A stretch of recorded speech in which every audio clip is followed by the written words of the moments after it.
Hi, I'm Mac McCarthy, and I help people with their breakup. And today we have an interesting topic, and a topic that was actually motivated by a conversation I had yesterday. And I thought to myself, get rich or be happy. As the great 50 Cent said, get rich or die trying is another statement for another day, another topic. But if you like this video, throw me a like. If you don't like this video, then throw me a not like. If you have some comments down below about if you prefer to be getting rich or to be happy, or do you believe, can we have both?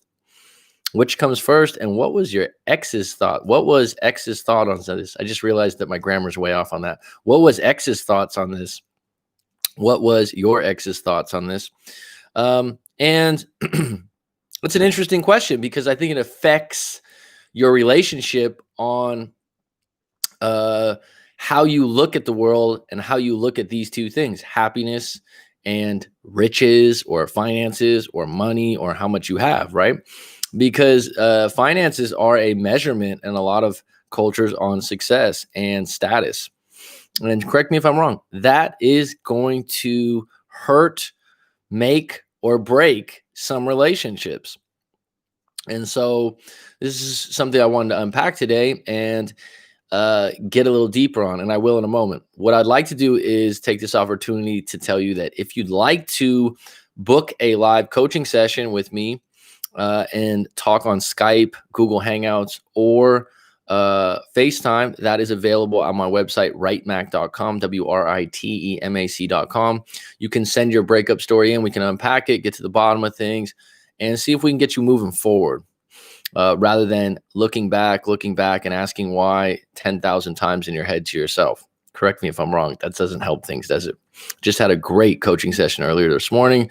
And like I tell everyone, if you do a coaching session, all coaching sessions at this point, if you don't find them useful and helpful in moving forward, I will offer a refund. Haven't done it yet, but haven't had to. So let's get into it. Get rich or be happy. Can you be both? Can you have both? Which comes first? What was your ex's thoughts on this? And if you currently are in a breakup, I'm sure you've had an ex before, and you can think about this. This is a really good thing to sort of unpack, because I don't think everyone looks at it until they break up, until it's a problem. So first off, let me just unpack the first part of this. Get rich or be happy. First of all, what is your definition of being rich? Recently, in a live stream over this last month, someone asked me, "Are you well off, Mac?" And I thought, "Well, what do you mean by well off?" And he goes, "Well, wealthy."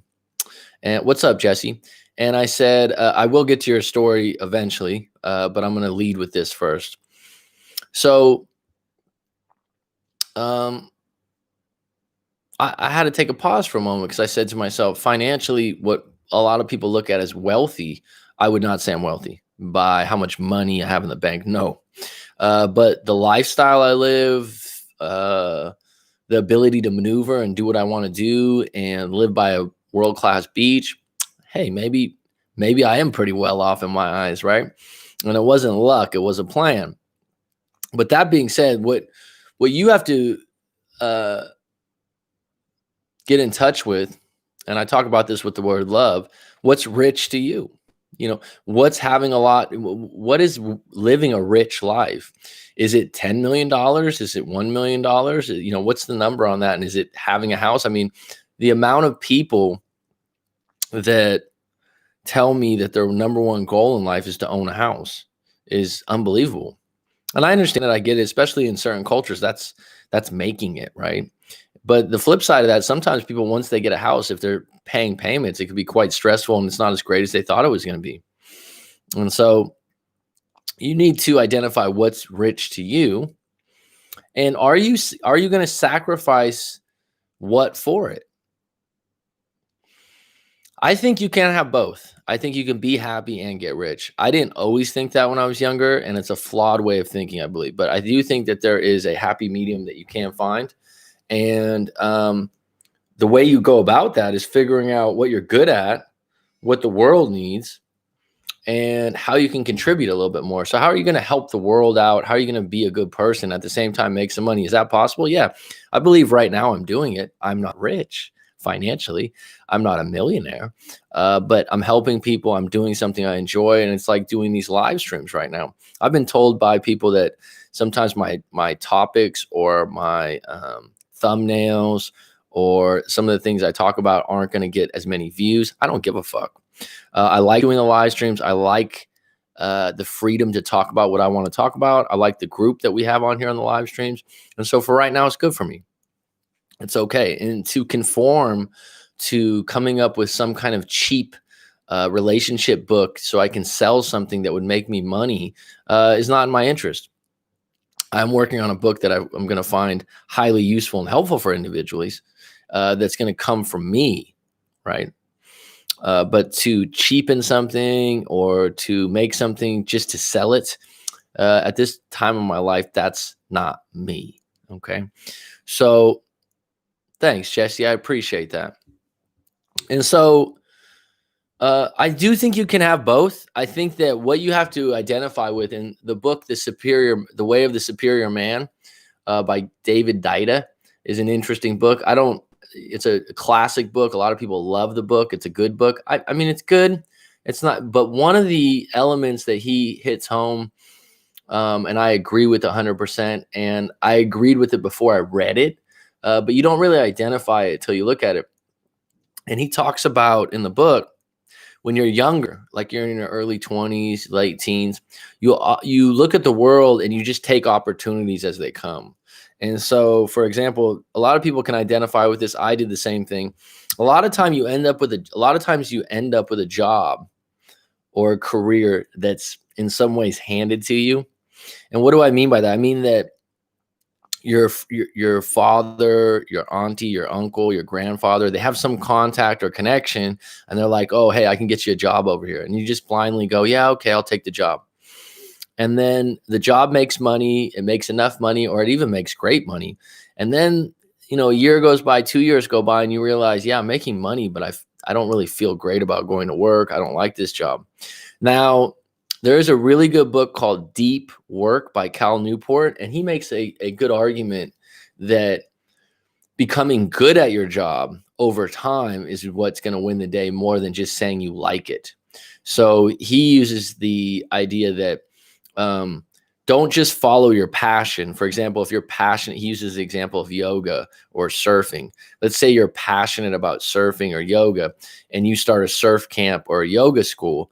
If you're not good with business, you're still going to fail at those things. Your passion's not going to carry you through them to create a great business. What he says is figure out the field that you really want to do and how you can excel in that field. This guy, Cal Newport, is a professor at Georgetown University. And he said he looked at the way people are measured within his field, and then he got really good at it. And being a professor, a lot of it has to do with writing research papers. And the more research papers you write, the better you are at your job, and the higher you elevate, and eventually you write books and whatnot. And so he really focused on these areas. And he says, as you get better, as you perfect your craft, and as you put in your 10,000 hours, you start to like and appreciate your job more. So that's a different way to look at it. The idea that you're just going to do anything, this makes me cringe when people go, well, as long as he's making his money, as long as they're making their paper, what does that mean? Like, as long as someone's making money, everything else doesn't matter. That's a extremely flawed way to look at the world. And I think that's going to backfire on a lot of people if they believe in anything involved with karma or just happiness. And what I would add to that is, what's your definition of happiness? Now, I've talked about this before. I think it's highly underrated that happiness is actually measured by doing a job that you're proud and privileged of, and then combining how much camaraderie you have in your life. How much are you a part of a team, a group? And if you look at monkeys and apes and primates in the world, which we are part of their family, they're social creatures. Humans are social people. And a lot of the unhappiness is not being a part of a team or a group. And originally it used to be you were a part of your family. And I think that's changed. I think that a lot of people in a lot of cultures, not all cultures, get away from their families. They go out on their own. They become more independent. And if you don't have some groups that you can, whether that's a weekly basketball league or PTA meetings. This is why people like sports, honestly. You go to a ball game and you get camaraderie instantly by cheering for the home team, right?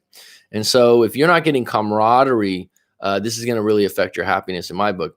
Now, if you want to look at a way to do both, I've mentioned Ikigai before, but really sit down and journal. What were your early inclinations as a kid? What did you like to do?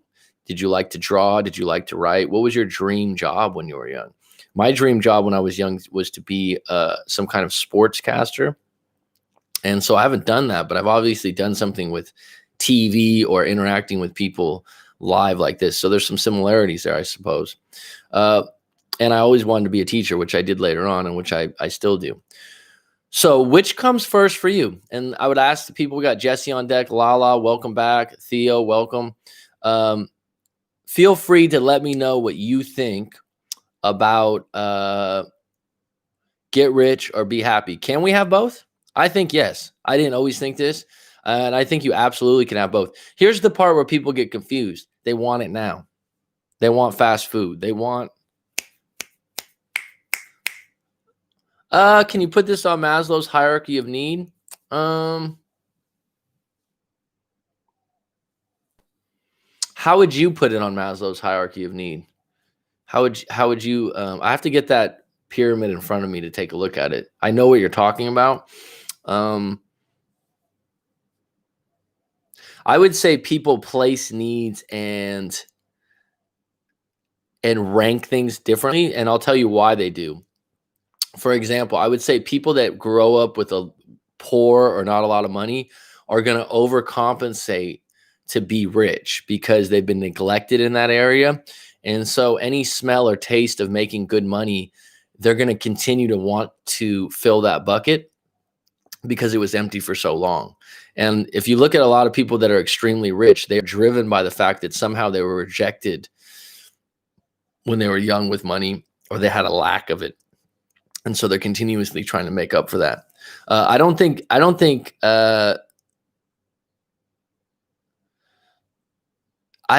and like Lala, what I would say is like, what do you think you get happiness from? So for everyone, it's different, right? And that's what's one of the jobs I do when I do live coaching sessions, is talk to people about what makes them happy, what makes them excited, what makes them tick. Because you getting out of a breakup is you getting in touch with what is an elevated high goal that excites you for the future, that has nothing to do with your ex, that you can work towards, and you can find some light at the end of the tunnel that has nothing to do with them coming back, seeing you again, or appreciating you. Okay, so the next question would be, what was the ex's thoughts on this? And I thought to myself, like I said, this a lot of times these are off the cuff. I think about them and I'm twirling it into an ex situation, because this is a channel that's based on breakups and breakup stories. And if you want to send your breakup story in, send it into writemac.com. But you look back at your exes and think about this for a minute. And if I just, on the top of my head, my first ex, I would say that she probably put happiness over riches for sure. And she was a happier person. Surprise, surprise. She did like money or material. She liked material items, but she never strived to have a job where she got paid a lot. And she was gregarious, outgoing, and whatnot. My second girlfriend, I would say, would probably definitely put riches over being happy. She would sacrifice that in a minute. And I think it became a problem by the end of the relationship. And I think I balanced the relationship, because in my 20s, I would put happiness over riches 10 times over. I was one of the, and actually a statement my ex had made, I think before we broke up, is that you don't really care about making money. You're not very ambitious, and even used the word lazy, which she had a point at the time for some places, if I'm going to be responsible about where I was in my life. But she said, you just care about being happy. And I thought to myself, well, guilty. So looking back at the next one, I would say definitely, again, I think that she would probably put money over happiness and sacrifice that. But that third girlfriend was very attached to having a family, doing the right thing. So she had very good morals and values. So I don't think she'd sacrifice her morals and values to make good money. So that's an interesting thing. You're going to sacrifice some happiness, but would you sacrifice your soul, your morals and your values? That's an interesting question to come out. And then the last one I was with, um, interestingly enough, I think that she probably would sacrifice some happiness for money, but on the flip side, she didn't do that because um, she never found something that she really was looking to make money. Like she didn't have the confidence or ambition to do that. And like I said, to circle back, a lot of times the reason why people don't make more money is they take the first job or opportunity at a job that they don't really like, and they don't really try to create or pursue the career and job that would probably line up happiness and making money the most because it's too much work or they don't feel like they have the connections. Does that make sense? So, Azam, welcome. You just missed my opening act here. So let me get into the live stream and talk a little bit with Lala, Jesse, and Theo. Theo, are you the one from Hong Kong that sent your story in? Can you put this on Maslow's hierarchy? Yes, you can. Self-worth's there. It's at thought. Don't have that. You don't have much of anything in a philosophical sense. Base would be resource access. Happiness is higher up. The problem with doing what you love sometimes is that it doesn't pay the bills. I absolutely agree. I would say that what people fail to do is they fail to get creative and create their own field or job. Now, Theo, on the flip side of that, if you're in a situation where you got 2 kids at 22 years old, you got to do what you got to do. If you got someone in your family in the hospital, you're not going to really be able to pursue maybe a passion or something like that at the same level. That being said, I think it's really interesting when people look at what are like the top 3 things you're really good at? Could you combine them into something? And can you combine them into something that you're maybe not looking at that other people would value? And so it takes some creativity. Happiness is a choice, but if your life is so effed up that you can think of beyond how do I get to stability, you can get to that level of decision making. Happiness is a choice. Sure, I guess that comes with being grateful and thankful. Theo, how old are you from Barbados? I got a quick question from you. This is random. I got a friend that lives out here in Phuket that lived in Barbados for 25 years and had a restaurant there. So I'm curious if you knew his restaurant. I'm doing my dream job, but I didn't have a lot of self-worth, not much money either. Recently, I've been a lot happier because I'm realizing who I am and the shit I won't take. It's a process. Good for you, Jesse. I like that take, bro. You're 30. Okay. I don't know if you know the place. So my friend was there probably when you were born, huh? My friend had a restaurant in Barbados called Boomers. And he said it was a very famous restaurant. He lived there for years. I don't know if that rings a bell with you, Theo.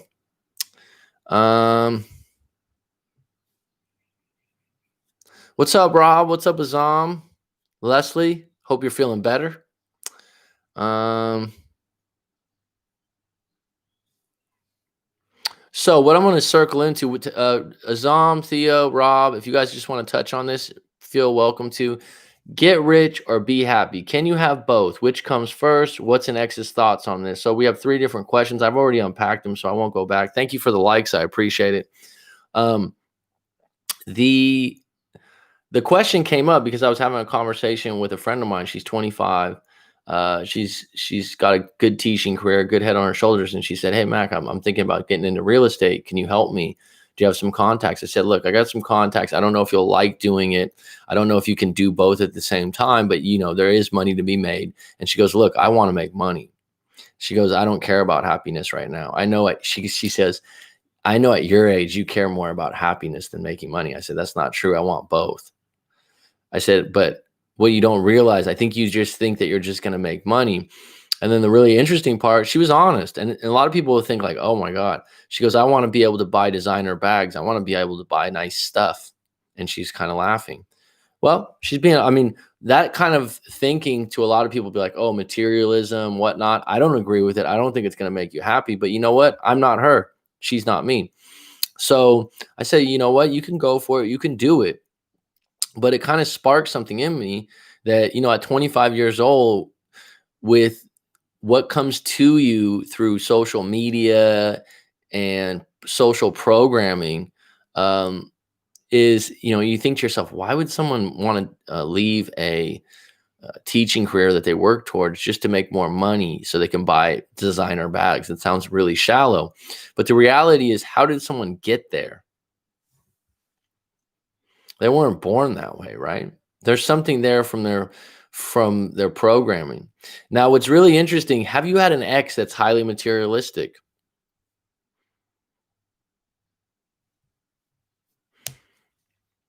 I wouldn't call two of my exes highly materialistic, but they were materialistic to a point. I mean, I had one where I remember when we were first official for a little while, and I went away on a trip, and she's like, "Oh, can you, on your way back, can you get me a long chom bag or whatever, this French bag company that's like fucking $300 for the bag?" And I'm like, "What? Like, why?" Well, my ex-boyfriend used to always get me, and I was like, "Well, I'm not getting you a $300 bag. I just don't value them that way." I mean, if I had $300 and you needed it for something like that or something like that, but like, and it's funny because in her head it was like, well, that was someone that cared about me, used to do that for me, so why wouldn't you do it for me? And a lot of people would be like, what? Oh, I'd be done. It's a red flag. But at the same time, you got to ask yourself, where's this coming from? Like, you really think I'm going to stop at the airport where they have, Ferragamo, Louis Vuitton, all these expensive places, and because I was on a trip, I pick up a $300-$400 bag as a gift? I'm like, try it. Like, in my head, I'm like, I know you. I won't get you a keychain, that's for sure. You know what I mean? So those things come from places. They're not just People aren't just born that way, and so seek to understand, not to be understood. Don't always assume like this person's just bad. And I was asking her some questions yesterday. I'm like, so that's cool, but I mean, do you realize that real estate is actually not that easy? And then she even said, she's like, well, every month you make this. And I was like, well, that's where you're wrong. That's the thing about real estate that's really difficult, is that you don't make the same money every month. And so um, the idea, and you're always on other people's time. As someone in my experience, Leslie, I think you're in real estate. I said, so you can have a fat check, but then you could go without a fat check for like 2 or 3 months. And if you've never worked like that before, it can be extremely stressful, which is beyond happiness. It's scare. It's fear. Oh yeah, I'm fine with that. I'm okay with that. Okay. Especially if you've never been in sales like that, where it's motivated that way. Well, I'm very good at sales. It's like, okay, all right, I'll help you out. And so the commission, you can be pressured. You're in situations where you're being nice to people you wouldn't normally be nice to. You're answering calls at 9 p.m., 10 p.m. at night where someone's like, I just got a quick question, where you normally wouldn't answer that phone call, but you're like, wow, the commission's so high. And then you answer the phone call, you do everything right, and the person's like, yeah, I don't want to buy anything anymore. That is hard to deal with. And that's why people that have real estate careers make money. But the other part of it is, if you get a license in real estate, and then someone goes, wow, your commission's way too high, I instantly tell them, well, get your own license and do what I do. Right. All right. I got a little off topic there, but let me get to the live stream, and then let me get to a story that I want to share and unpack with you guys. Theo, are you from Barbados, or you just live there? Just curious, because this person said they had a restaurant there for 25 years. I'm just curious. Doesn't ring a bell. Sorry. No worries, buddy. Yes, I feel much better. Thanks, coach. I want both. Happiness first, though. Yeah, it can, of course. Have both. They complement each other. I do think you can have both. I do think you can have both. I definitely do. I think being happy is everything, and having enough cash to be free and enjoy life is essential. Cash allows you more conveniences, and it allows you the privilege of not worrying so much if something goes down, right? Uh, but it does create monsters out of people. I mean, some people I know that have made a lot of money, I mean, they're spoiled brats. They don't appreciate anything. They're not very good to people that help them, that are lower in staff, and those kind of people are. It's just kind of sad. And you know what I'd add that's really interesting to me is people that are rich but extremely out of shape. Because I'm like, wouldn't you be able to get yourself like a cook and a personal trainer, And the reason I say this, you make all this money, you work your ass off, and you don't exercise, it's questionable to me, because to me, wouldn't you want to make money and enjoy it for as long as you can? Actually, that's it. It's not materialistic. It can be a sign of high self-esteem if she believes she deserves it. Interesting, Islam. I've never thought of that way. You don't become a cop to make money, but like I said, I recognize my self-worth is definitely rewarding and helping lead me to happiness in myself. Good answer, Jesse. Some cities, some cops make a lot. San Francisco's cops, I think, start at like 120, 150. But if she does it to feel important, and then with police, you get a lot of benefits, I believe. And then you also, when you retire, you can become a security for, a famous person or something like that. So there's different avenues towards it. But if she does feel important, then it is the other way around. My ex told me she doesn't care about money and she would stick with me regardless. Then I lost my job and everything went downhill from there. That's when it gets real quick, huh? Laugh out loud. Don't listen to a woman. It all depends on how she feels at the moment. Always add an after each woman sentence for now. That's true, man. Azam's correct. Women are moment to moment, much more than men. You are right, Azam. I love money, but I can make my own money. I hardly depend on my boyfriend for cash. I think we should be able to gift each other from time to time. He isn't my daddy to take care of my bills. True coach. Real estate here is all about commission. Ashley Walker, welcome. David Jeffers, it's always a pleasure. When I make sales, I save up because you never know you will make another sale. And when my bank balance gets low, I get sick. So I try to keep it up. That's the thing about real estate and sales. It's like when things are good, they're great, and you're more connected to the economy. And so, you got to roll with that. If you're not used to it, good luck. I worked with a great real estate agent who was fabulous. My game changed and she lost out. She did nothing wrong, but all the work went nowhere. I felt bad for her. Shit, I've been on the other end of that as a real estate agent. And there's nothing you can do. And then a year later, the person calls you up and they want to look at stuff again, and hopefully it works out. That's the tough part of real estate. And that's when people go, oh, your commissions are too high. Well, then do the job I do. Bottom line, though, I didn't get out of real estate just because I really did want to be a teacher. That was something that was quote unquote my calling or my gut feeling. And when I got into teaching, it fit like a glove.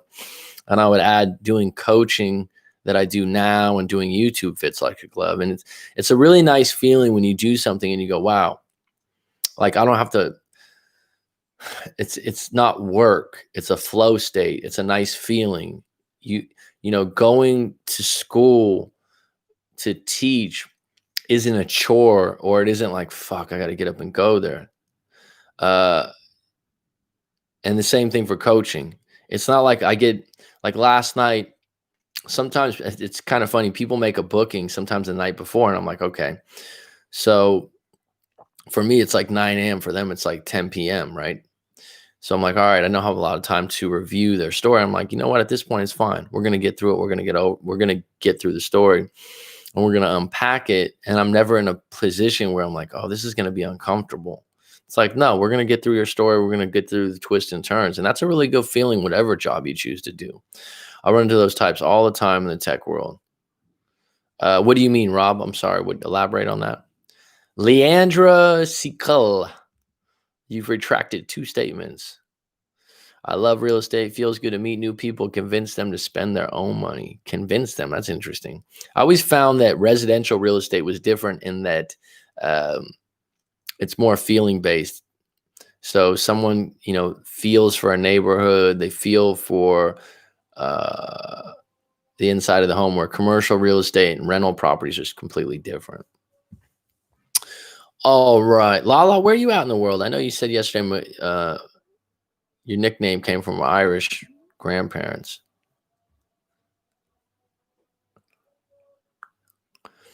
Let me get into this story really quick. I'm going to share. You guys always like a good story. I'm going to unpack this really quick. Hey, Mac, it's me again. I know you know my story already, and also probably remember that it's me almost 2 months since the breakup. Wow, it's been that quick, huh? It's been 1 month since my last contact with my ex, and I've written a letter to see if she's open to any sort of communication. So you sent a letter after all we've talked about. I've come a long way in my journey and I still have a ways to go. And I would like your opinion on it. If she doesn't answer, then I have no choice but to move on, because I think we both know I went above and beyond. You did go above and beyond. Here's a letter. Hey, doesn't put the name. This is not me trying to repeat things I've said in the past anymore. So right there, when you start out that way, that tells me that the word trying is not attractive. The word, I'm not trying to repeat things. When you state something, when someone hasn't asked you yet, you're trying to force them to see things in a different way. I understand you have a lot of things going on. I know you are more than capable of handling everything that comes your way. You have helped me see things about myself I did not before. And I wanted to thank you for this space, which helped me realize a lot of things about myself I wasn't aware of before. This is very okay, but bet you didn't know you'd be such a great teacher. We both have said hurtful things to each other, and I want to be done with the drama on my end. And this is not me looking for a day to try to reconcile, more so to show that I understand it may not be the time to, and hope that you continue to use this space in the way you originally planned for. All the best. So he wrote, give me your thoughts. Go ahead and send it if you like, but I don't see it working in the sense of her getting back with you. It would reassure her that you're still interested, especially if you're 2 months apart and 1 month of no contact. I think you're going to reassure her that you're still there, you're still waiting, and it'll make her feel better, but I don't think she's going to be attracted to you at the end of this. I don't think she's going to reach out in a way that would be, she might, best case scenario, she probably would say, oh, thanks for reaching out. I hope you're well. I'm sure you're not a fan of the letter, but my goal isn't to win her back with it. Okay. If you're honest that you're not, if it's some kind of seal that you need to seal the breakup with, then go for it. Fine. If you're not attached to the outcome, then go for it. As far as like, if you're going to be honest with yourself and you're hoping and wishing that she comes back, just be prepared for the consequence of a negative reply, which will bring you back to ground zero from 2 months ago. If she replies in a cold to indifferent way, be prepared for that. And just realize I don't think this is the best route if you wanted to get back with her. But if it's your route of speeding up the idea of, this is what people say they're like, they need to know. It's to see if there's any chance for a reconnection. And just right there, it's to see if there's any chance for a reconnection is actually needy. The idea that you somehow still want a connection after so much drama and after so many bad things, because I know your whole story. She said a lot of fucked up things to you. You didn't do all the wrong things. And for you to come back 2 months later and be trying and hoping and wishing,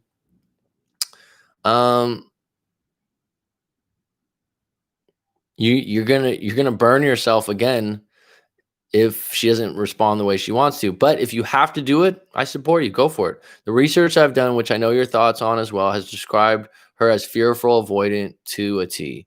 And if I'm correct, they say usually they are more open about a month after. Okay. If you want to go with that and you have other research that supports it, go for it. I love this girl very much. She knows that. I know that. You made that apparent at the end numerous times. I don't want our old relationship, even though it had some amazing times. I want a new one with her. Wish you the best, man. Thanks. Yeah. So my opinion is, if you sent this, you would come off the same way you came off in the end, which was needy. And if you're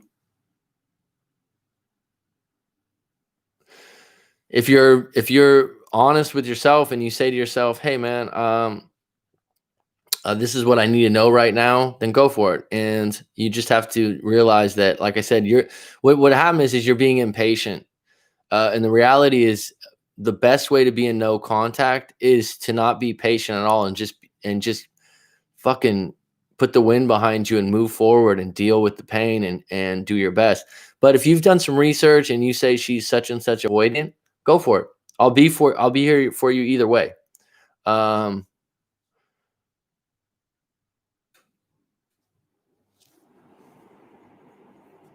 Theo says the letter will definitely kill whatever attraction she. I mean, you've been no contact this far. The number one thing you got going for you, Jesse, is she's thinking, "Wow, did he move on? Is he still thinking about me?" And the minute you send this, she's gonna go, "Oh yeah, he's still here," and it just deflates everything. So if you really want to reconnect with her, I wouldn't take this as the route.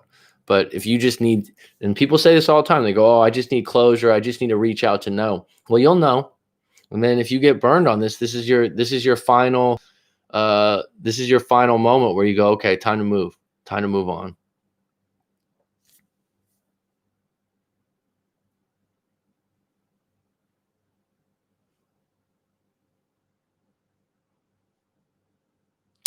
So I'm just trying to catch up on the live stream here. Yeah.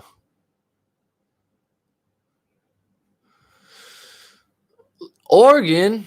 Wow. Portland. Sun Valley. What are the other places over there? Sun Valley. I think my mom used to have a friend that lived in Sun Valley that was a dentist or something. My aunt lives in Klamath Falls. I've actually been to the Klamath River before. Hey there, Leslie. No, I haven't sent it yet. Going above and beyond isn't good. No letter. So we got one person says no letter. Where are you from? So yeah, I said NYU. The grand gesture that is demonstrated in movies usually backfires in real life. That's a good point Rob made. I think no contact is the best thing to do. Once she thinks that you need her, she's still going to milk that. I agree with Theo. Hi, I'm all new to this platform and right, Mac. And as you can see, Mac, a little shy. Well, Leandra, let it rip. Say what you want. No one's judging here. Do you have a question about a breakup or a situation? You're welcome to ask. Wow, opposite parts of the world. It will put you in backup mode. Do you know what Azam means by that? It's if you have 1% hope of reconciliation, don't send it. That's a great point. If you really need to, Jesse, here's the thing. And if you know, so Azam says this, everyone says this. This is the difference in my approach. And I'll just be honest with you. I'll be fully transparent. I'm going to tell you, go ahead and send it. I don't think it's a good idea. I don't think it'll get her back. I don't think it'll be attractive to her. But I don't want to tell you can't do it. Because the human brain at an adult level says, well, fuck you, I'm going to do it then. I want you to make that decision on your own. And sometimes people need to get burned to know that the pot's going to burn them and not to do it again. But there was nothing in that letter that conveyed to me that you're moving on, you're moving forward, or you're stronger than you were when you guys were together. It seems a bit redundant. And it's a little bit needy, even with the part where I'm not trying to get you back. I'm not trying to do. It's like that's if you're going to do anything, if you're going to send any message rather than a letter. And I'm not suggesting you send anything, because once you break no contact, she knows the ball's in her court and it's in her frame. But if you did need to, I wouldn't mention any of that other stuff. I'd say, hey, what have you been up to? Or I don't even think that's good. I'd say, I've been, these things don't even sound good to me, but these would be better than a story. So I'm not suggesting them. I'm just saying as an alternative to sending this story, I would say, I just want to check in with you and see how you've been, or I'd really like to catch up if you'd like to get lunch one day. Just get to the fucking point. But none of those things I think are a good idea. I'm just saying it would be a better alternative than sending a letter explaining yourself once again.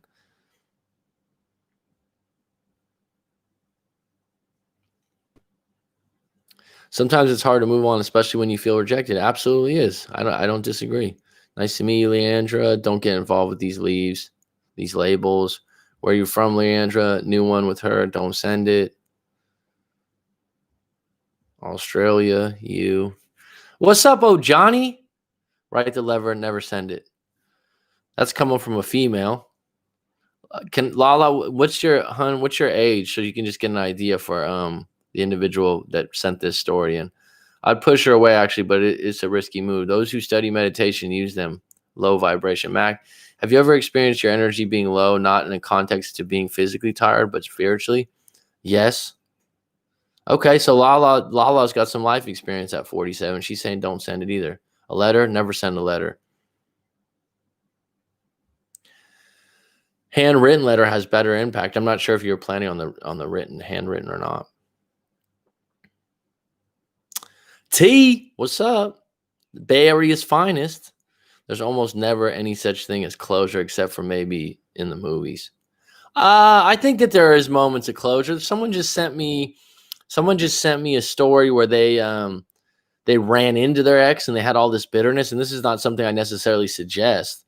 Um, but they told me that the ex had cheated on him, and so I talked about this in the live stream I think last week, and he said like that he basically told her off and said, I know that you cheated and you did all these things, and he was like, I just felt good. I'd been storing that up for a while.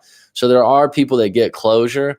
I think by sending a letter in this fashion, you got to be honest with yourself that even if you're saying like I'm not just trying to get back with them. Yes, you are. That's what you're hoping for. Best case scenario. I wonder if a handwritten mail has more effect or impact than an email or DM letter. This all being said, you know what? It could work with a handwritten letter. You know this individual better than I do. If you want my opinion, I wouldn't send it. If I was going to try to reach out with this individual, I'd keep it a lot shorter and to the point. I'd say that you have a lot in your favor by being out of their realm. But if you do send it, I'm here for you. We can talk about it after the fact, and you can deal with consequences, or you can rub it in my face and you go, Mac, you were wrong on this one. Mac, have you ever experienced energy being low, not in context of being physical? Yeah, actually, sometimes when I teach, sometimes when I coach or I do a live stream, I think Judy Jack's seen this before. I've done live streams. It seems like when I get over the 2-hour mark and you got to keep in mind when I'm doing the live stream solo compared to doing an interview or a co-host, which is something I'd like to do down the road. That's a lot of energy, right? Using your brain, driving is a lot of energy. I don't know if you drive in traffic and you wonder why people hate traffic, you are concentrating with all your brain's capacity when you're driving, even if you're listening to the radio. And so, yeah, absolutely. And physical tiredness can also come from someone that's a person that's around you, that's extremely negative or always talking about themselves or always bringing up low events. You watching the news and it's extremely negative can make you tired. Stress, absolutely. And how do you combat that? Take naps. Give yourself time for meditation. Give yourself alone time. Don't watch the fucking news. Stay away from social media for long periods of time. I'd push her away actually, but it is a risky move. Those who study meditation use the term low vibration. I'm familiar with that. And David, I actually feel it when I'm in a coaching call. And maybe some of you guys find this woo woo or whatnot, but it's not. It's like, this is what makes it a privilege to do what I do. You guys choose me. You pay after watching, a few videos and you're like, all right, I like this guy's approach. So it's not a cold thing. But I do get some people when we first start talking and they got to loosen up a bit. That's my job. They got to relax. They got to let their guard down. And I'm pretty good at that. And as a teacher for years, fucking love teaching. I love being in front of the class. I'm a player's coach. I'm a fun teacher. I'm a caring teacher. I can fucking get angry and upset. I can flash because that's actually, I tell the students sometimes too, and I'll tell people in a coaching session, if I get upset with you or I call you out on some shit, that's actually, I'm not berating you. I'm not trying to hurt you. I'm trying to fucking help you. And that's actually a sign of care. And if you look at parents or your grandparents or whoever raised you, and at certain portions in your life, when they got upset or angry at you, they were trying to teach you something. Not always. Some parents abuse that privilege. Some teachers abuse that privilege. But in a lot of cases, someone that shows that energy towards you is actually telling you like, hey, wake up, man.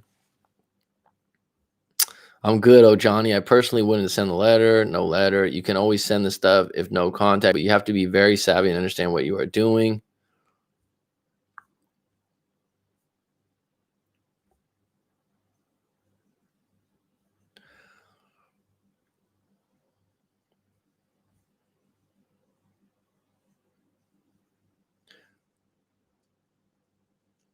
On the greeting cards, in theory, a person can pay someone on the website Fiverr to write a letter and they will send it for you if one is lacking the composition. Oh, okay.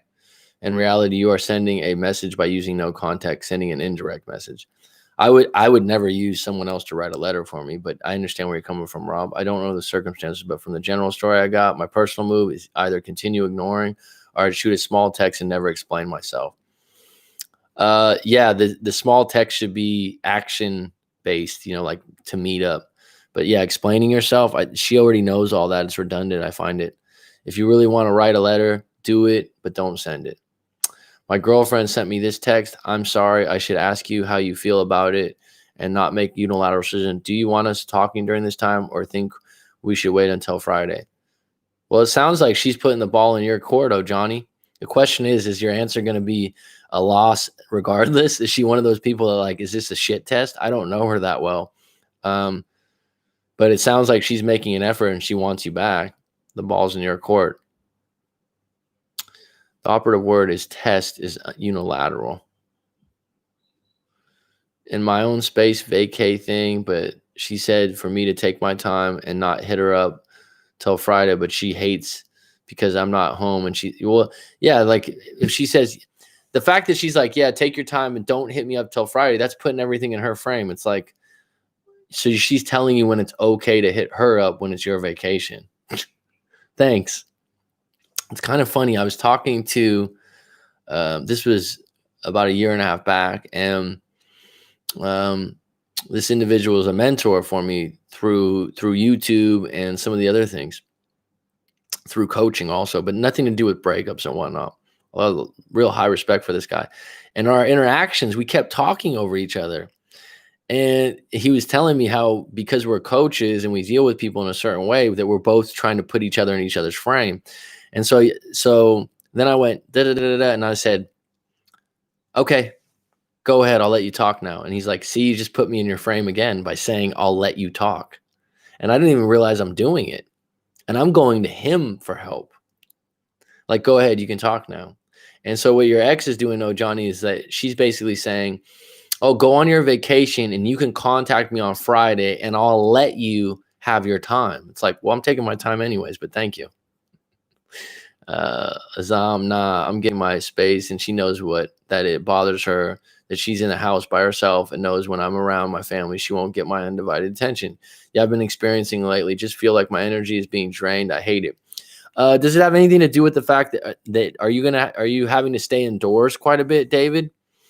The counter to that is what rejuvenates your attention, what helps your attention. So rather than looking at that you feel drained, when I feel drained, a lot of times, are you gnawing on something that you're stressed about? I'm coming back to the house Friday. LOL. Okay, she's submitting to your frame, I'd say. I got to work Saturday. I remember her being a guilt tripper. Yeah, but she is just in her feelings about being upset, trying to push me away type shit. Thanks for making me feel welcome, Mac. This is way out of my comfort zone, but I love your no-nonsense approach and candor. No problem, Leandra. Do what makes you comfortable. I'd actually send a text in alignment of, I just finally see things clearly. Good luck. But it is better to have her make a move honestly. So, yeah, I would affirm that if you are going to send something, I would keep it shorter and less explaining and get to the point, but I would still stick with no contact. Too many people want fast results, usually doesn't play out successfully. When I'm drained, I listen to music. Okay. What's the song that gets you up? It's one of my favorite all-time songs? Lean on Me, Bill Withers. And I'd follow that up with Under the Bridge, which I don't know if it's an upbeat song, but Under the Bridge by Red Hot Chili Peppers. Lean on Me, is an all-time favorite. Riding High, which is an old Bob Marley song, always gets me in a good mood. So is there a specific song, Leslie, that helps? Frank Dab Dobe. A month already being an ex. She broke up with me. 3.5-year relationship. I begged and pleaded the second time, but not the first time she broke up with me. No contact for about a month now. I finally blocked her from Twitter after being blocked and unblocked from her. I want to get back together, but want to heal. Frank, send in your full story to writemac.com. Or you know what? I'm 50 minutes in. I'll do it right now if you want to send it to my email. You want to do 3.5 years is no joke, by the way. So you might want to do a live coaching session. You send that into my email right now. I'll unpack it for you right now on the live stream. Is that all right, Frankie? But I need more details. And unfortunately, with the live stream, it's kind of hard when you just get snippets. Shoot, Frank, we'll throw some opinions here. Okay, do it now, please. I'm getting a little bit parched and I'm getting a little bit hungry.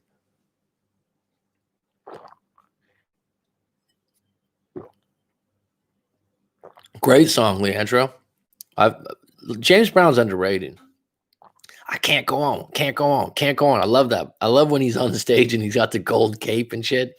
Can't go on, can't go on. That's one of the all-time performers. Yeah, I mean, anytime I Feel Good comes on, it used to be a San Francisco Giants theme song, actually, for the baseball. Rob, or in a very impulsive breakup, then it will work. My favorite Red Hot Chili's. Oh yeah, that's a good song. Great group, right? A friend of mine was just telling me the lead singer is not a very good singer. She's saying hit her up on Friday because then when I'm coming back in town. Okay, I got you. I misunderstood you then.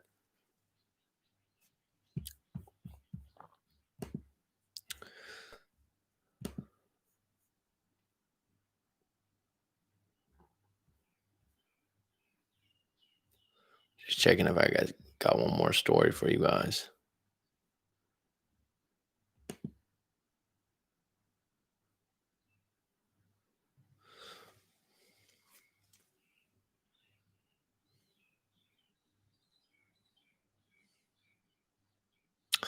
Here's another story for you. 52-minute mark.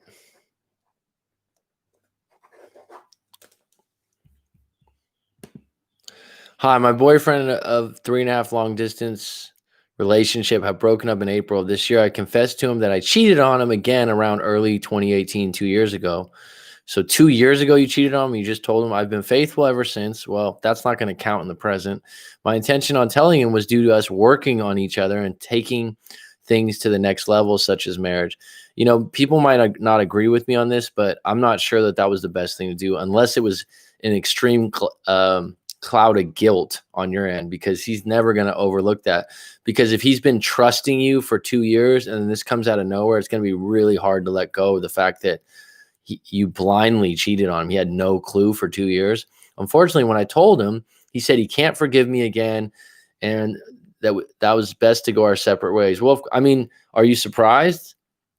Initially, I was repelling on working on myself and focusing on me, but this month I've been constantly thinking about him and wishing to reach out to him.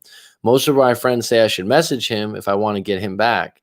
My one friend, I, I don't know if you're going to overcome someone that was with you 3 years long distance. You're talking about marriage, and then you admitted, oh, 2 years ago, I some people cheating is just non-negotiable. So my one friend disagrees and says that it's best to let him process everything.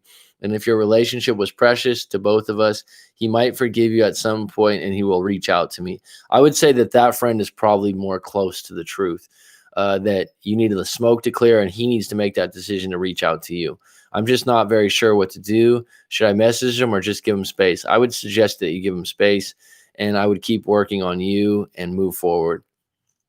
So that was obviously a very short.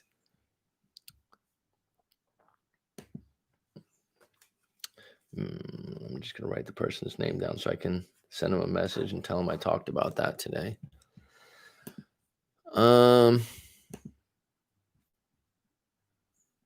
This is some of the stories that come in. Someone writes, we broke up 7 years of relationship about 6 months ago. I want him back.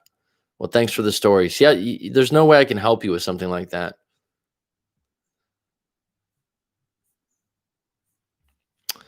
Okay.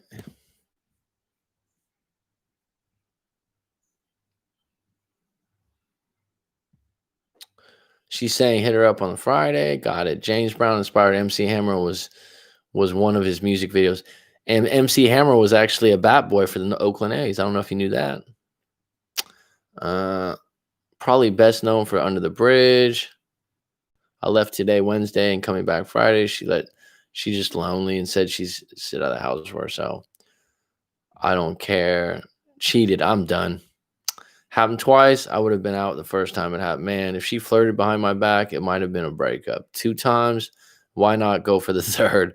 She's lucky she got a second chance. He is wrong to give her a second chance. You know, what is cheating? I'm kind of confused after meeting a guy who loves when his woman sleeps with other men. It makes him love her more. I mean, everyone. This is what's amazing, people, is that um, the amazing thing about all this is that people treat cheating differently. So it's up to their own morals and values and standards and how they go about it. And if you're going to forgive and forget. But the reality is, someone that's like, oh, yeah, 2 years ago, I just wanted to be honest with you. It's like, don't expect them to forgive you because you just decided to be honest. I don't know. I don't know if it's even worse, the fact that someone feels like they got the wool pulled over their eyes for 2 years. I think that uh, to my knowledge, I've never known if someone's cheated on me outright. So, but I do know people that blatantly see it or blatantly are told. It's crushing. It's absolutely crushing. It's traumatizing. What if the guy likes it? Haven't heard of that one before. What do you mean if the guy likes you to cheat? I'm sure there's people out there like that. Shit. Tommy Willis, what's up, buddy? Especially after it happened 2 years ago. That's what I mean. If you're like, oh yeah, 2 years ago and I had no clue and you cheated, it's like, I don't know if that's even worse because all this time I've just been blind to it. If you're broken up in time, it's not cheating.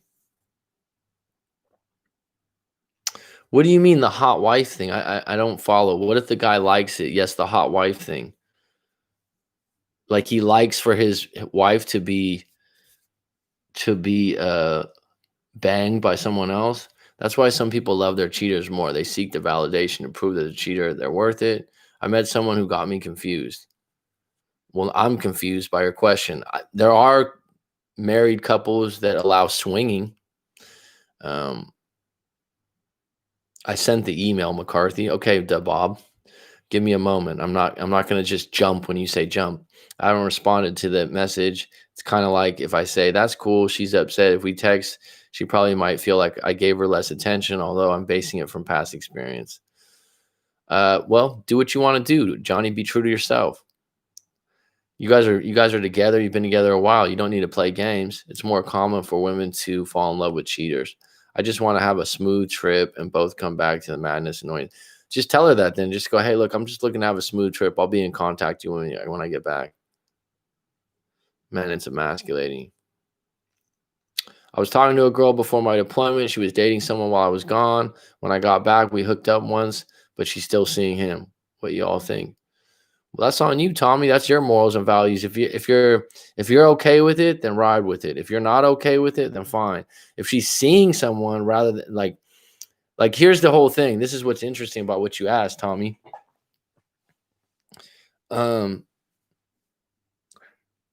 Someone just told me that recently, like, oh well, I'm seeing someone. I'm like, oh okay, I'm like, and then she's like, well, it's my boyfriend. Well, to me, a boyfriend is different than seeing someone. So just get really clear on what seeing someone is, right? If someone's dating someone else or seeing someone and they're not official, then they're still a free agent. You guys can hook up. And if she's being honest and upfront with you, then fine. Just know, here's the thing, Tommy, just make sure that you're allowed to do your thing and do what you want also. That's all. And I would say that means that she's pretty honest if she's telling you that. And competition is up.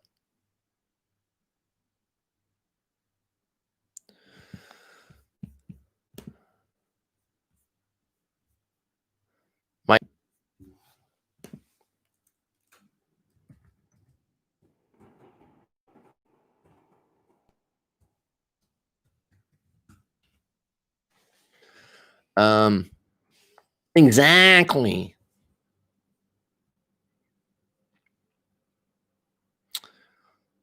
fetish, people who like watching their partner f someone else. It makes him jealous and want her more. Okay, yeah, no, there's couples like that. A friend of mine that was in a monogamous relationship with her boyfriend for I don't know 2 or 3 years, whatever. She came out of nowhere and she's like, "Oh yeah, I had a threesome with my boyfriend's friend." I was like, "Wow." She was like, "Yeah." I was like, she's like, "Don't tell anyone though." I'm like, well, "I'm not gonna tell a bunch of people." And then she's like, I'm like, "How was it for you, hun?" She goes, "A lot of work." Uh, there's people out there that will surprise you with some of their stuff. What you don't know can't hurt you. Says Leandra. Why would you say that, Leandra? That is true, though.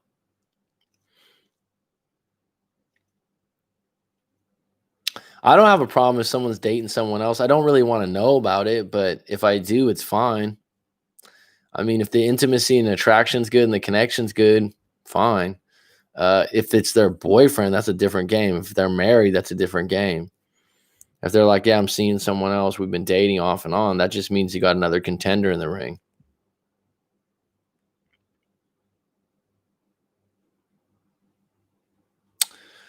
Uh, Van Wilder, it sounds familiar. I can't remember the specifics. Isn't that Ryan Reynolds is in that movie, if I'm correct? She only wanted to hang out during the day, go shopping, lunch, riding bikes, but she hangs out with him at night. He sleeps over there, so I told he not to hit me anymore.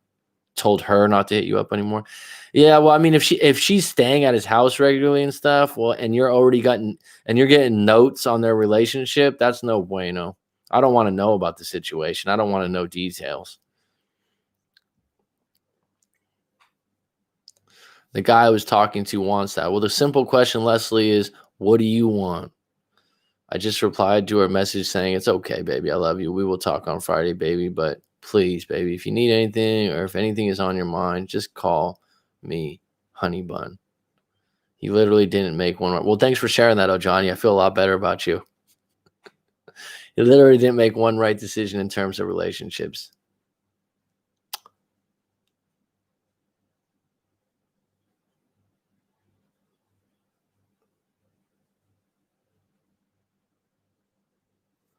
For sure. That's one I haven't heard for a while. He needs to know before getting married that the woman will be free to see other people. What's not your style? Hey, whatever, man. Everyone communicates differently. The only problem if your communication is not getting you the results you want, then it becomes a problem. But if it's getting you the results you want and you're happy with it, then that's fine. If you're complaining about the results you're getting, that's when you have to redirect the ship. He needs to know before getting married that the woman will be free to see other people, but no secrets, all in the open. Well, at least he's telling you that up front, Leslie, because that means you have a choice. And if you're not comfortable with that, then say no. Hey, me again, laugh out loud. I've done the research on attachment styles, and what I've heard and read is a fearful avoidant won't reach out first typically. They repress and shut down, but eventually feel the breakup. Doesn't work, and I move on. So the letter is not an apology. It's not a love letter. It's hopefully seeing what her reaction is to possible reconnect. I'll get an answer either way. I'm improving. So worst case. Okay. So bottom line is go ahead and send it. I'll ride with you. You already got my opinions. You've done your research and you're comfortable with it. I would suggest this: shorten up the letter and be a little less pathetic. Like using the word trying, I hope, I've learned so much. She already knows that shit. Try to just get to the point where you're like, hey, I've been thinking about you and I really like to reconnect. That would be 10 times better than what you wrote. Because what happens is the way you wrote that letter, and correct me if I'm wrong. So if writing the letter and reconnecting is the main thing you want to do based on your research of attachment theory, go for it.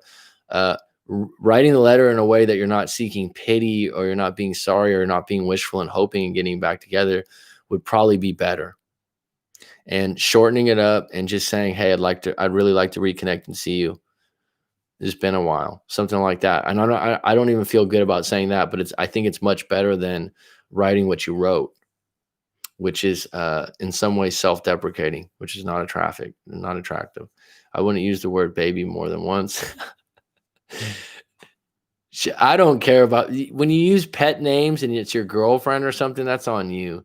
She told me I didn't act interested when I got back from a deployment and after we hooked up, so she kept things going with him. Oh, well, she's trying to have her cake and eat it too then. Well, she's obviously if she's entertaining and going out with you and you guys have good intimacy, the fact that you're on deployment and you're not full time in her area when she wants you to be, she has every right to meet someone that's, available full time. On the flip side, you know what it is and deal with it the way you want to deal with it because there's a lot of women out there probably telling me it puts you in a tough situation if you're on deployment and you're not going to be around. A lot of women don't want to wait around for that. I do appreciate, like I said, at least she's being honest about it. Some women would try to play a game with it. I mean, responding to my girlfriend like that to Feely for me, well, Johnny was just sharing his personal thing. I'm sure a lot of people talk like that. Doesn't work and I will move on. Go for it, Jesse. Like I said, bud, I'll be here for you. You asked for my opinion. You asked for the live stream's opinion, and I respect what your decision makes. It's not a life or death situation.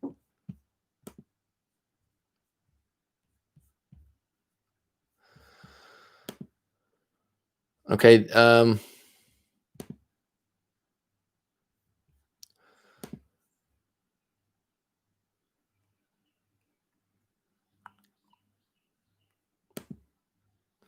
I don't know what's going on here, but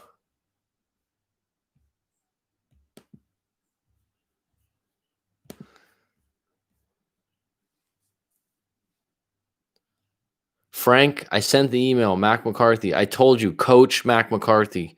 Okay? Like, what are we doing here? It didn't come in my inbox. Coach Mac McCarthy, one word, at Gmail. All lowercase. Do you need me to write it a fourth time? I don't like it. I want real. See, here's something interesting, Jesse. I'm a patient person. I'm pretty chill, but everyone gets irritated or annoyed by the same shit over and over again. And when you send that letter the way you're sending it, in the tone you're sending it in, it's redundant and it gets annoying to people. And that's why I'm saying, like, if you're gonna send something, I wouldn't send it in the I'm trying, I've grown so much, I've learned so much from you. You've already said those things to that individual. So it's like, yeah, I've already heard you say this. It's better to just be like, hey, do you want to get lunch or dinner this week? And she might be thrown off. Like if you just come at it from that way without all the other stuff, then she did. Because here's how it goes. It's annoying when someone's redundant.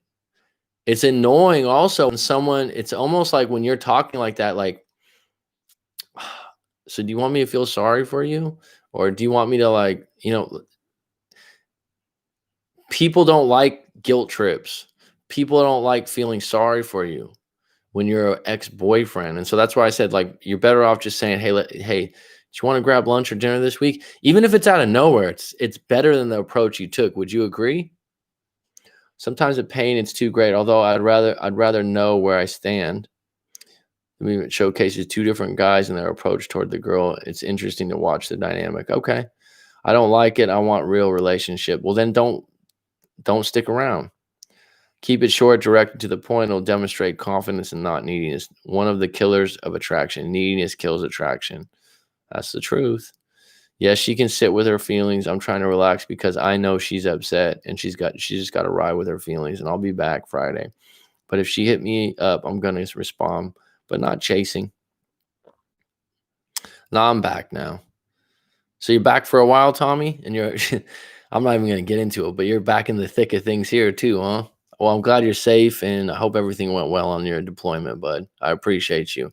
I'm very depressed. My best friend passed away 3 months ago, and my girlfriend decides to leave me. Well, I'm really sorry to hear that, Frank, about your friend. Anyone that's in your circle or something like that. I don't look forward to the day of a best friend passing away. I'd actually boss her around. I'd tell her I will hit you up when I'm available. Coach Mac, he loves bad girls, but who are loyal and sweet to him. Who told you I like bad girls? I like someone independent. I don't know if they need to be bad. I don't know if I like bad ones. At least not for your girlfriend, right? I've used that before. It works. It is literally better to text that way, a woman. I will see you at my place on this day and ignore all her texts. Then to tell her in the long letter, he's thinking of it. Boss her, don't even give her an option. Best not to say you've changed, rather act it. Yep, I agree, David. Yeah, redundancy is annoying, probably for the same reason that cliches are annoying. I mean, and that's what happens in a breakup, right? Someone keeps knocking at the door, keeps explaining themselves, and like I said, it's like the annoying salesman. I was in sales for years at different levels, not, and nothing's worse than the person that's trying to oversell you. My philosophy: you are the boyfriend, you are the boss. Act of the role implied. Bad girls are fun if they are loyal. That's true. Depends on your definition of bad, right? Azam, that's facts. Look at Judy Jack, so caring. I'm sorry for your loss. Thanks. That role I'm trying to be. Don't try, just be it. The great Charles Bukowski, the author, came out and said, stop trying. Frank, I got it. All right, Frankie, baby. You ready, Frank? The story just came in. Dun, dun, dun, dun, dun, dun, dun, dun, dun, dun, dun, dun, dun, dun, dun, dun.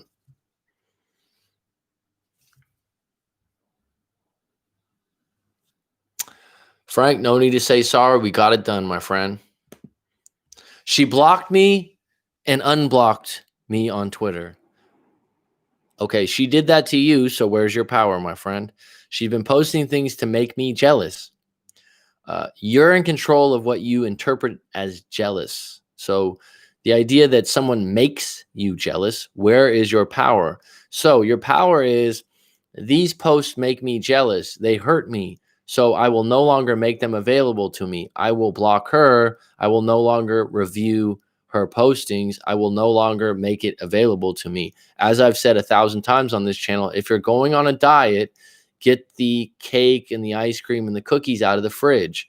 Because if you open the fridge up and you're on a diet, you're going to eat that shit. It's the same thing with social media. If you are somehow linked to your partner or have any availability to them, you're going to take a peekaboo. And once you do, you open up a loop and you suddenly go, oh my God, they did this to me. You did it to yourself. I then blocked her because it was too much for me to read what she's posting. Good for you. Outstanding. Good move. Agreed. On a night cruise, and the vibe between us was amazing. That's what she tweeted. I then blocked her and she blocked me too. She stopped tweeting for 3 days now. I have another account for my stocks. I sometimes try to see if she tweets again something stupid. Again, where's your fucking power? So why are you checking on her tweets? You gotta let go of that. She's 23 and I'm 25. 25 is an extremely good age to be single. I don't know why she got likes like this. I don't know why you're paying attention to who or what likes her tweets. She's been very petty, like I've done something to her, but I've done nothing. So if you've done nothing, then what do you need to explain? If she's being petty and you've done nothing, agree to disagree and move forward. She probably feels like she has nothing going on in her life. That is a guess, and it's a negative one. So how does that serve you? Trying to guess how she feels. She said she wants to be single and figure out herself. Could it be she's telling you the truth? At 23 years old, a young woman who's active on Twitter, could it just be that she wants to be single and not be in a monogamous relationship? Could that be true? Can you accept that and move forward? Ever since she stopped working 9 months ago and her starting spiritual awakening 3 months ago, things were all going downhill. Well, this isn't your fault. It's timing and circumstances. She's changing parts of her identity. And this is very common for people to do in their early 20s. And someone that's spiritually awakening, it might not be you. It just might be that she's like, you know what? At this time in my life, I just want to be alone and do a spiritual thing. And it might hurt you. It might make you, but don't take it fucking personal. I've been depressed since my best friend passed away 3 months ago. And then my parents had COVID. I couldn't see her for 2 weeks. So let me break this down for you, my friend. Your friend passing away has nothing to do with your breakup. Separate that stuff. Okay. And like I said, my compassion goes out to you for losing your best friend at 25 years old. I don't look forward to that day. But you don't get to layer that with the breakup. They're not together. They're separate, right? When it rains, it pours sometimes, but you do need to separate the shit. Okay. The fact that your parents had COVID, sorry to hear about that, but the good news is, thank God they're still alive. And I'm not a COVID expert. From what I hear, though, if you get through it, you're pretty much, you're going to be able to move forward. So the idea that the cherry on top, they had COVID, and you couldn't see her for 2 weeks. Well, you obviously had to put your parents first, right? And that's admirable, and you'll have no regrets on that. So the idea that your parents, that's not really a problem any longer. You got through that stressful moment. Your best friend passing away 3 months ago has nothing to do with your breakup, to be quite honest. The fact that you feel like it would be a really good time to have a partner stand by you and be with you because you lost, your best friend. Yeah, it would be nice, but it's not necessarily required. And so if I were you, the way I would frame this, is, look, I know who she is. I know who you are. Don't take this personal. She's 23 years old. A lot of 23-year-old women and men are in relationships and they go, you know what? I just want to be single. A lot of them are curious. A lot of them just don't want to be answering anyone anymore. So don't take that shit personal. All right, let me get into the comments. From what you told me, Frank, you didn't do a whole lot wrong. Maybe that's why you're beating yourself up. But erase all access to that social media immediately. Azam, true. She has her issues and she is trying to, I guess, control the frame. Like you said, she was crying before I left the house to go away. Yeah, tears get you to submit to her. Again, I think I'm the boss. What will I accept or not accept? So she tweets. She wants to examine her options. Coach Mac been going harder lately. Some people need it, especially off a fresh breakup. Well, thanks, Tommy. I act according to the individual's tone and what they're writing. Yep, that's right, Azam. Stopped working 9 months ago.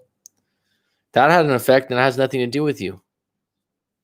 Do I keep her blocked or unblock her? No, I would block her and I'll do it for you, not for her. Okay, her emotions are very raw, running high right now, blocking and jealousy. She needs no contact time to get her emotions in control. She said she wants to be single and she wants time to herself. If you do anything to overlap that, it's just going to repel the hell out of her.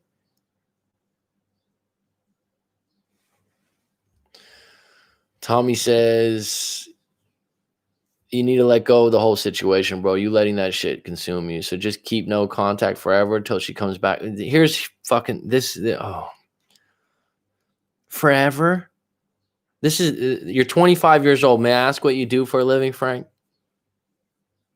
You talked about stocks. Using the word forever is just dramified. Okay. Like, oh, so I'll just go no contact forever. Nothing's forever. Nothing's certain. Okay. So stop using the word never or forever or, just go fucking no contact, because what's your alternative? Okay. Are you happy with what you do in your life as an individual? Do you have a compelling future? I think it's actually a really good time to be a stock trader right now. There's a lot of volatility in the market. I don't do it myself, but goddamn, there's some opportunities out there. Wouldn't you agree?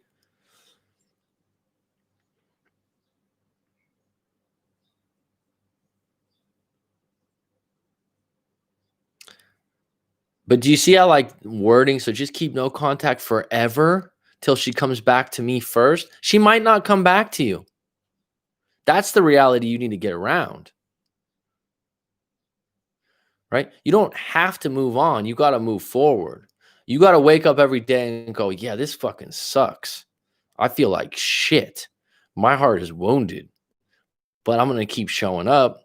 I got 2 parents that just made it through COVID. I had a best friend that just passed away, but goddamn, he was a good ass friend. I'm so thankful for the time that we did have. And I'm going to honor that individual by moving on with my life and doing the best I can. Not sitting back and my 23-year-old girlfriend that I was serious about tells me that she's had a spiritual awakening. She hasn't worked in fucking 9 months. And suddenly she, I just want to be single. What do you do with that? What do you do with it? The answer is no contact is actually doing something with it. For a lot of people act like, oh, I'm not doing anything. I'm not being yeah, you are. You're doing the hardest thing you can do, but you're doing the thing to heal yourself, right? She's childish. Well, so are you for using the word. She'll never talk. No contact forever till she'll come back. I'm checking her tweets. I'm checking her postings. And if you find her childish, you got to allow yourself to disentangle from this individual. They don't always come back and reach out, Lala. I'm sorry to tell you, hun. I know you got some life experience. But that idea, I've been doing this a while, and you want to get to a place where you're like, if she comes back or she doesn't, it doesn't matter, because this individual does not define me. And I'll tell you right now, Frank, there's a silver lining in this. Your fucking parents are alive from COVID, dude.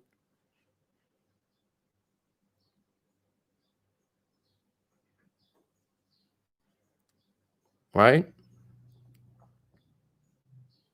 You're going to be okay. And if you're having a lot of trouble with this, book a live coaching session with myself. I'll refund you if you don't want to do, if you feel like it's not useful or helpful, if you're having a lot of trouble with it. Fuck yeah. That's how life is, dude.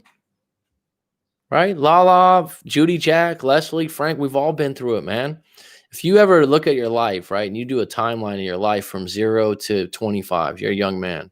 25 is a great fucking age to be young, too. Where are you at in the world, Frank? It's a great time to trade stocks. It's a great, yeah.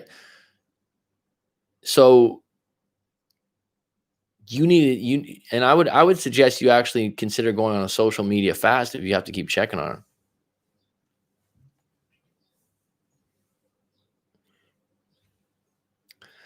I wouldn't even say that they usually come back. Here's the thing, Lala. People always say, oh, they always come back. They usually do. They might check in the door and take a temperature, but they don't always come back and become your boyfriend or girlfriend again. That's a small percentage, or your husband or wife. They might call you back in a desperate moment or a curiosity moment, but that doesn't mean they came back. See, that's what a lot of people, oh, they came back to me. They contacted me. Like some people are like, yeah, my ex came back. Well, what did they do? Oh, yeah, they contacted me last week and just asked me how I was doing. I said I was fine. I'm over it. That doesn't mean they came back. That just means they checked in on you, and doesn't even mean that they were interested. Demonstrates through Twitter that fact that you have high social market value. Just focus on you. No contact indefinitely. They always come back and reach out. Move on from her. Your whole energy screams that her value is higher than yours. Go out and have a life, Frank. Thank you guys very much. Yes, you're right. And sometimes when you're really down, dude, when you're really fucking down, just tell yourself, I'm just gonna show up today. I'm gonna just do my job. I'm gonna like get my coffee in the morning. I'm just gonna show up for life. And it's gonna get better. Your self-talk's really important, Frank. And you're 25 years old. And I think, like I said, Tommy, Leslie, we all got different ages here, okay? But your life's like this. It's like that. And what's that? It's a fucking heartbeat. Your life's up, down, up, down, down, up, down, down, down, up, down, down, up. It's all moment to moment. And how you interpret that, no one who I've ever had an interest with as a friend, colleague, or someone just to hang out with has a life like this. And if they do, it's fucking really boring to talk to them. Isn't it?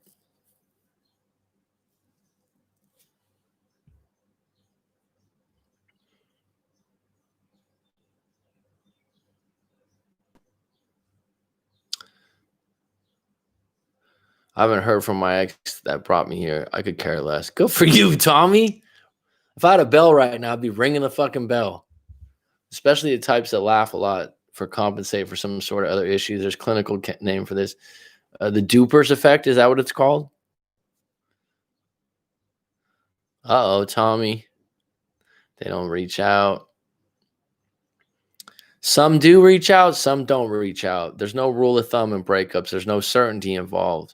The only certainty you can get on deck is to get really in touch with what you want in your own life as an individual. And then other shit falls in place. And then you become a highly attractive individual.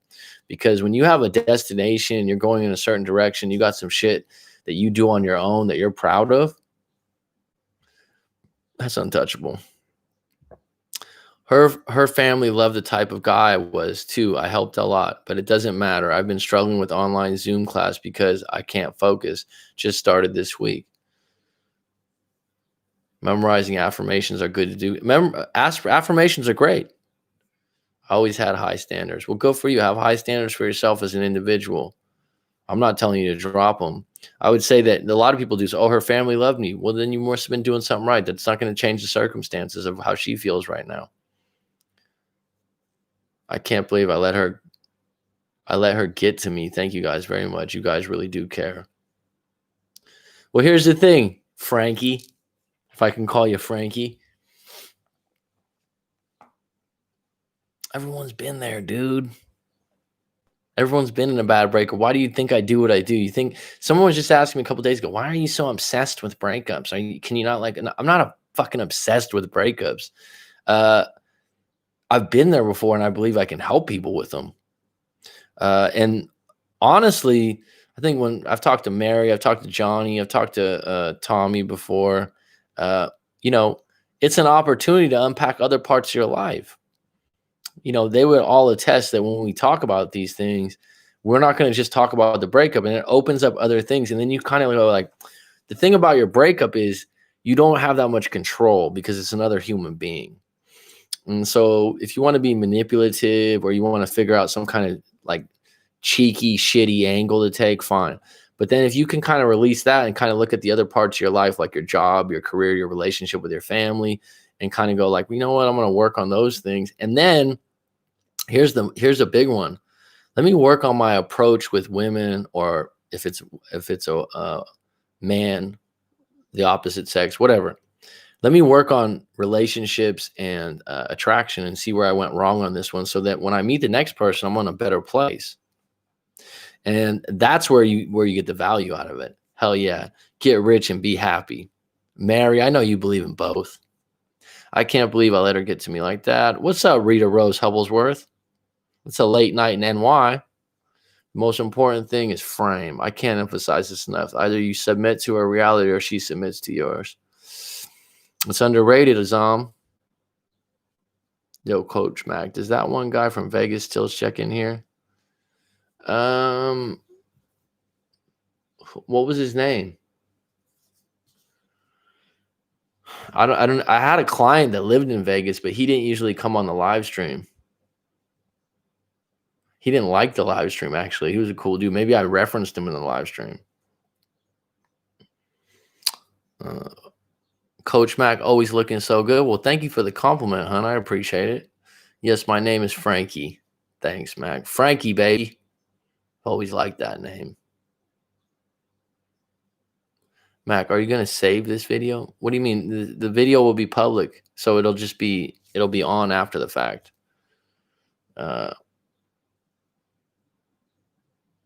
People often take 45 to 60 days to reach out. Maybe. Laugh out loud. You're not obsessed with breakups. You're obsessed with helping human beings. I actually am. The funny thing is, if you talk, when we, like I said, the times sometimes when I get off the coaching session, I mean, I've had a few people do this. They're like, wow, man, you're really genuine. It's like, what did you think I was going to be, plastic or something when I talk to you? It's so funny, man. I actually sickly enjoy, like, if I'm talking to someone through their breakup, sometimes I'm sitting there with a big grin on my face going through it with them.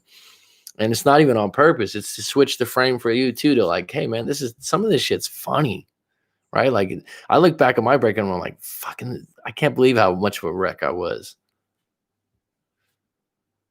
Yes, you'll be able to watch it again. It'll be on my channel.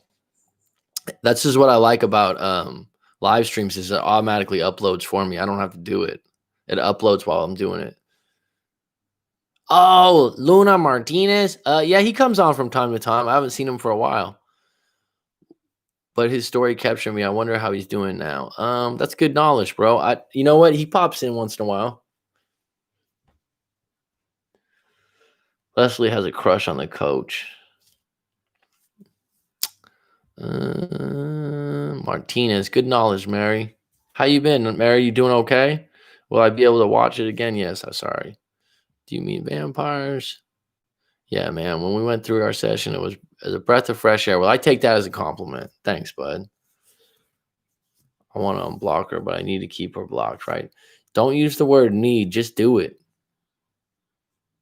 Don't you? The word need fucks with us because as an adult, 25 years old, you don't need to do it for a timestamp. Just do it. This individual told you that she wants to be single and she wants time alone. And you got to go, well, at this point in my life, I need to embrace this. And I'm going to be single. I'm going to put some time into spending some extra time with my parents now that I know they're better and I appreciate them. I'm going to go all in on this fucking stock thing because it's a great time to be in stocks. You know what I mean? Double down on your exercise too, Frankie.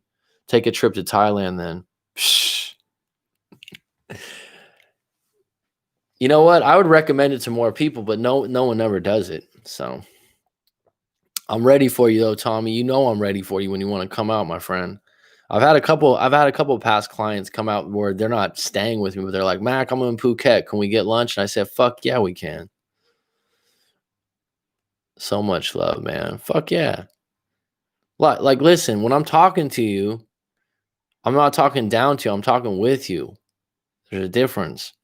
Rob, it simply means that I often quite late, ultra nocturnal. Gotcha. You're the best. I'd tell the person, don't waste my time, then good luck. Is that a polo shirt you're wearing? You know it's polo. As the great, what's his name? Trick Daddy said. It is polo. But the funny thing about Thailand, half the stuff that's polo is not real polo, but this one is. I'll come to Thailand and hang, bro. Hey, man, it's a great place. It's a great place, folks. No complaints. When you say you can't believe how much of a wreck you were, do you suspect you could even feel that again in the future, or are you numb to it based on your knowledge? It's a good question. I would never consider myself bulletproof to I think there's timing and circumstances and situations in life where you can't control being in the dumps or feeling sad, but you do need to get out of it and come out of it. I think that I would be strong enough to be able to come out of it. The idea that circumstances and things happen, that I don't even want to think about possibly happening, that could definitely be like, oh, you could be a wreck for a variety of reasons, right? And so, look at Jordan Peterson, Rob, you like him and I don't even like talking about, but I don't know the whole story, but his wife got sick with cancer. He ends up on some kind of medication. The guy's a wreck right now, and he's going around helping other people with their lives. So it's quite possible. But you'd hope, I would never say I would be numb to it. That implies I'm some kind of superhero person. No, I still have feelings. I still have problems in my own life. And so I have to deal with those. And sometimes I tell people, I'm like, when I have my own problems, I'm like, hey, what are you going to do, coach? Right?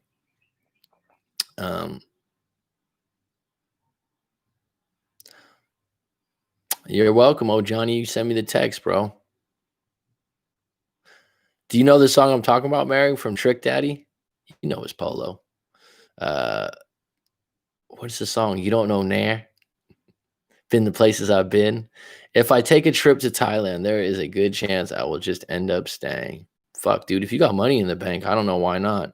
We got great internet connection. Jordan Peterson, while great individuals, is not a good example of relationship dynamics.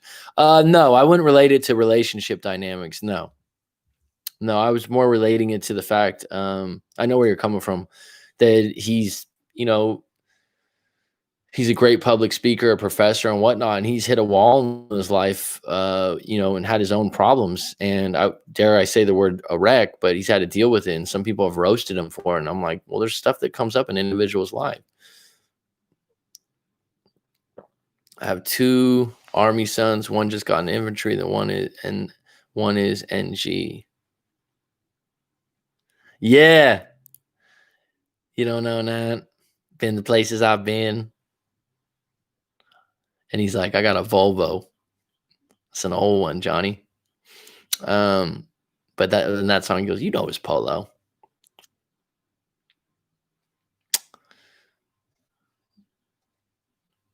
Well, you must be proud, Judy Jack. Actually, for some reason, you know, you've been coming on the show a lot. I've never heard you mention that you had sons. I have a good memory for stuff like that. One thing that's kind of cool, my dad being a Vietnam vet, he had a lot of issues coming back. He was 69, 60, 68, 69 Marines. And so it was pretty heavy for him, evidently. And sometimes we'll see he's got like a tattoo. But one time we were talking somewhere and we were talking about him being in the military, and some guy goes, hey, I overheard you talking. I just want to say, hey, welcome home. It's always like a really nice thing, I think. Tommy, good night, bud. I have 4 kids. Judy Jack, you have 4 kids? Wow, that's where you get all that wisdom. Gone set me here. I didn't even know you go live. I was watching your videos before I came here. Well, I'm glad it helped out, Frank. Keep it moving, keep strong, stay strong. And if you want to do a live coaching in this future, I highly recommend it. You have IG, Mac? I do, but I don't visit it. I'm bad with my Instagram. I do have one for Coach Mac McCarthy. I planned on going to it and using it more, but when do I unblock her, Mac? Do this. Just make an effort for 30 days to go without it and then come back to me. You need to listen more. I do have a good memory. Frank, yeah, I would use the word like don't think about it that way, but just give it, if you need a finish line, go for 30 days and then readdress it after 30 days, okay?